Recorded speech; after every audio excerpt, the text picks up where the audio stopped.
Pompeo's statement on Russian Tu-160 in Venezuela inappropriate. Moscow called statements by U.S. Secretary of State Mike Pompeo about the arrival of Russian Tu-160 supersonic bombers to Venezuela undiplomatic and absolutely inappropriate, Kremlin spokesman Dmitry Peskov said Tuesday.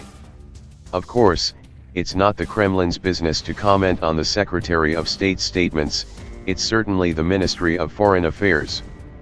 But in this case, of course, it's not very diplomatic to hear from the Secretary of State.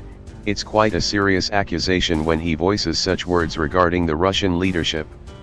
We consider this an absolutely inappropriate statement, Peskov told journalists in response to a request to comment on Pompeo's statements. The Kremlin absolutely disagrees with the remarks made by U.S. Secretary of State Mike Pompeo about the waste of funds by Russia and Venezuela. You could feed Africa on the U.S. defense budget, Peskov added.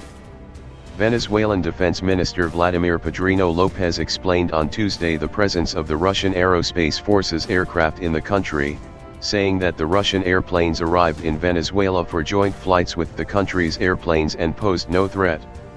Let nobody be afraid of the presence of these livelihood airplanes, bombers, fighters, and strategic bombers that landed on the Venezuelan territory. We are building peace rather than waging war, the minister said, welcoming the arrival of the Russian aircraft, as quoted by the Telesur broadcaster.